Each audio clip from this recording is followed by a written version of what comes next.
Luther. Merci, merci Carlyle.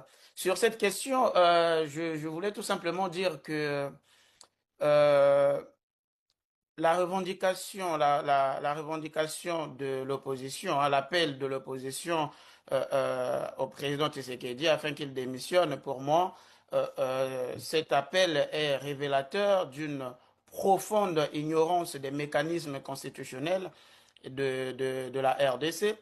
Euh, et cet appel, j'ai envie de dire, là encore, vient en quelque sorte mettre l'accent sur l'inculture juridique institutionnelle qui caractérise cette opposition congolaise, puisque en l'état actuel du droit constitutionnel congolais, le président de la République tire sa légitimité du suffrage universel direct. Son mandat est constitutionnellement encadré et ne peut être interrompu que dans des hypothèses que le doyen Lucien venait de citer, c'est-à-dire en cas de vacance du pouvoir, en cas de décès ou démission qui est un acte volontaire, démission en acte volontaire, ou encore dans le cas où il y a empêchement définitif de l'exercice du pouvoir, c'est-à-dire il est malade, etc., il ne peut plus exercer ses fonctions. Ou sinon, lorsqu'il est mis en accusation par le Parlement dans le cas d'une haute trahison.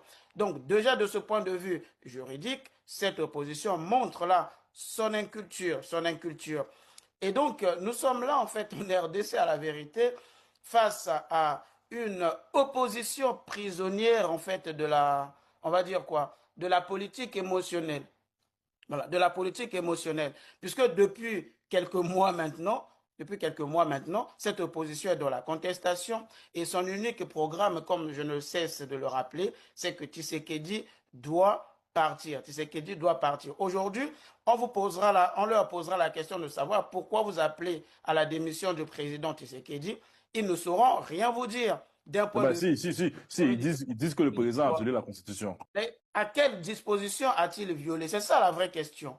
Pourquoi ils ne disent pas la disposition que le président constitutionnel, que le président Mais Tshisekedi Kabila, a à violée? l'époque, le président Kabila, autant pour moi, avait dit dans sa déclaration que le président a quasiment commis un parjure, il a trahi son serment. C'est quand même fort, hein?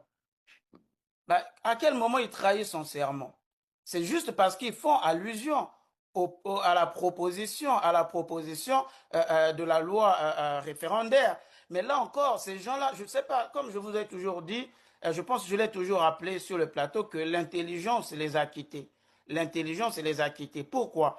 Parce que on reproche au président, d'accord, on reproche au président le travail qui est effectuée par le Parlement. La séparation des pouvoirs existe en RDC. Là, on parle bien de proposition de loi référendaire, c'est-à-dire c'est une initiative qui vient du Parlement et non du président de la Des République, parlementaires qui sont non membres de de la l'exécutif. majorité, Oui, maître. mais ils font leur travail. Dans tout parlement du monde, il y a toujours la majorité. Ils font leur travail. De reprocher peut-être au Parlement de vouloir peut-être violer la Constitution, mais pas au président Tshisekedi. Les parlementaires font leur travail. Et c'est ça la différence qu'ils n'arrivent pas Bien. à effectuer. Vous voyez? Hmm. Je m'arrête là pour l'instant.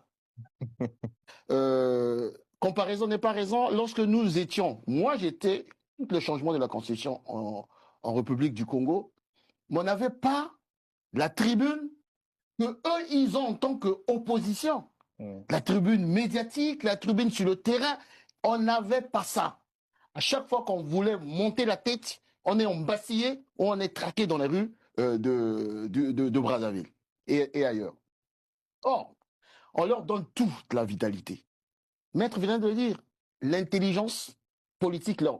Je veux faire les acquitter. Je veux faire juste court. C'est 64. Ils ont commencé par la ville morte. Un échec, parce que la ville morte, c'était pour démontrer le rapport de force populaire. Ça a été un échec. Ils n'ont pas tiré les enseignements. Et bien au contraire, oui, nous avons, comment dire, mis la ville en veilleuse. Ça n'a pas été le cas. Rien qu'à Kinshasa. Ils sont passés à la plainte. Jusqu'alors, les éléments qui devaient mettre en difficulté Tshisekedi, on ne les trouve pas. La plainte, on n'en parle plus. Après, ils sont passés au sitting. Le sitting, ils ont, là, ils parlent de complot. Le sitting a été véritablement ce que j'avais dit déjà à l'époque, déjà un stratagème de la 5e roue de la carrosse. De la 5e roue de la carrosse. Et après, aujourd'hui, on nous parle de la démission. Sur le plan juridique, Maître vient de le démontrer. Et sur le plan de